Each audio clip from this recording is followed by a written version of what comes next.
Hello guys, welcome back to another Bass Bros gun review. I'm Allan, as many of you know, and today we are going to be looking at the Smith and Wesson CSX E-Series, specifically the 3.6 inch barrel version. Let's get into it.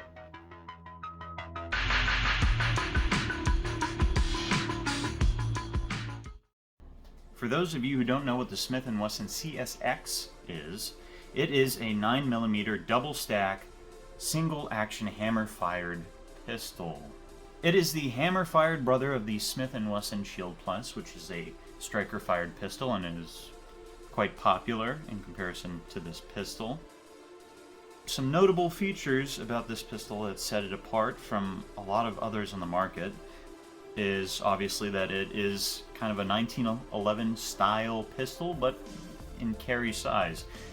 Obviously it takes some liberties and eliminates some aspects of the 1911, such as, you know, being in 9mm, but also not having a grip safety. This pistol comes in a few versions. It comes with a 3.1 inch barrel, which is about this length. I have the 3.6 here, and they either have the option of getting it bundled with a 12, 15, and 17 round magazine, or you can get a compliant version with just two 10 round magazines. This is quite a unique firearm in my opinion. This is not actually the first CSX they ever released. They released the what you would say Gen 1 or the non-E-Series about a couple years ago, and it came out to some mixed opinions, to say the very least. A lot of people did not like that the pistol had a poor trigger, but I can say that it has made some considerable improvements on the previous model and stuck with what the previous model did well as well. So we can start with actually explaining what the pistol comes with when you get it. Other than the 3 magazines, which is a lot for a pistol, it additionally comes with, and this is something I really like, it comes with additional grips here. Modular grips that you can switch out, as well as a sleeve for the 17 round magazine that pairs with this extended grip, and I'll show you how that works in a bit. It also comes with some additional tools, including a left-handed magazine release that you can switch out on the pistol, a plunger tool to switch out the grips, looks like a little kind of peg almost, and a plunger tool to remove the extended grip and to disassemble and field strip the pistol. It also comes with a cheapo lock, some stickers, the manual, that kind of deal. That's pretty standard. But let's talk about the grips here. And this is something I really like about this pistol personally. For me, with the 12 round magazine installed, the pistol is a little, I don't know, it's just a little too small for me for a 9mm, to where my pinky, you can kind of see, starts slipping off a little bit. However, you can kind of remedy this issue by switching out the grip here with the extended grip. It also has a slim grip here that removes some of the side stippling if you want to make it slimmer. I personally am not a huge fan of this, so I wouldn't have any use for it. But the modular grip here, you can switch out by using that plunger I just showed you, and it slides the grip right off, and then you can, using the hinge here, put this guy right on. It clicks on in a place like that. Now it's snugly on there, and now this allows you to actually take these 15 round mags here, and you can lose this sleeve. You don't need it anymore. Rather, it won't actually work if you keep the sleeve on. But with this 15 round mag, it makes the 15 completely flush, and I no longer have to worry about pinching myself in between the mag and the sleeve on the pistol, which is really nice, and this is how I carry it. And for the 17 round, you can lose this large sleeve here, and you can replace it with this slimmer sleeve that they include to then make it fit like this. So it only extends out a little bit with 17 rounds, but 17 and 15 rounds for a pistol of this size is I mean, it's kind of crazy, especially in 9mm too. You don't really see that a lot. So I'm a huge fan of this extended grip. The only downside to it, other than it being larger, is that you can no longer use the 12-round mags, which I don't mind, personally. Now that we've talked about what it includes, let's kind of get into what I think this pistol does very well compared to its previous model. The previous model, as I was saying, had some issues with the trigger. However, this trigger, and now I haven't had the previous CSX to compare it to, but I have to say I really, really like this trigger. Let me show you the trigger pull on this. And for those who care, it's empty. So you see here there's just a little bit of take-up, ever so, I would say maybe a millimeter of take-up. You hit the wall, then there's just a little bit of way that you pull after you hit that initial wall, and then breaks. And if you're curious on the reset,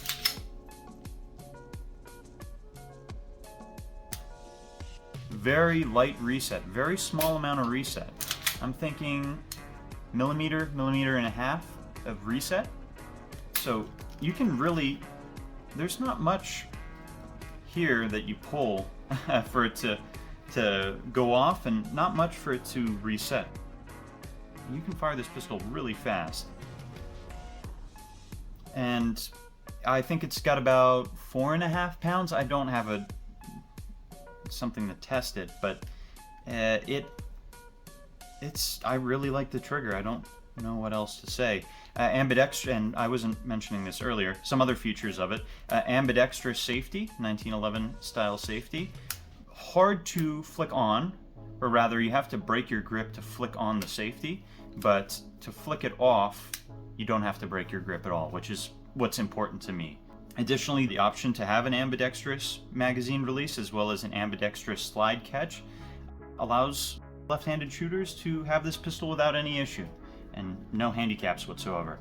It does also have a plate for installing red dots, which the previous CSX did not offer for people, as well as machining here to reduce glare. It has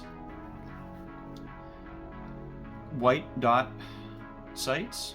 Some people would prefer black dot rear and a front fiber optic, but I actually quite like the three dot style. One more thing to mention is the pistol has an aluminum metal frame, so it gives it a little bit more heft and weight as well to help reduce recoil. And I will say, the recoil on this for a pistol of its size, this is probably the lightest shooting 9mm pistol of this size that I've fired, compared to a 365 XL, compared to a 365 or micro compact Glock, or you name it, right? In 9mm, I think this is the smoothest shooting pistol, 9mm pistol of its size, with the only exception being the staccato of this size, which had a decent bit less recoil when compared to the Smith and Wesson CSX E-Series. But that gun is, what, 3 or 4 times the price of this pistol, even 5. So, wouldn't be an exactly fair comparison. And it's still snappy. I will say it is still snappy, but I really think the allowing you to get really high up onto the gun. I've got thin hands, so I haven't had any issues with slide bite or getting bit by the hammer. It allows you to really get high up in there, so it doesn't have a very high bore axis, which really helps. And that, like I was saying, that weight, the stippling on the grips, the ability to extend that grip out, it just really lets you get a really good hold on the gun and really stops you from it jumping around in your hand. So let's talk about the weight. I was saying that it has a lot of heft and weight to it, but unloaded with the extended module grip on it, it's 1 pound, 2.8 ounces. And then combine that with the magazine, which a loaded magazine, 15 round loaded magazine with Hornady critical defense is 8.7 ounces. Put that together, and you're looking at a pistol with 1 pound, 11.5 ounces for a compact or micro compact 9. That is a lot of weight to it. And I have some footage here of me shooting the pistol. Now, I'm not a great shot with pistols, so I'm missing a lot with that. And this was my first time putting some rounds through it. But for me, I was hitting pretty well at 30 yards with this pistol. And a lot of that is due to the weight of the pistol and the lower bore axis and, I don't know, some other magic they put in it that makes the recoil very controllable. The disassembly for this pistol is a little bit more difficult than some, but not by much. You have to put the slide to the rear ever so slightly to line up this little notch with the slide catch. Go to the other side, take the plunger.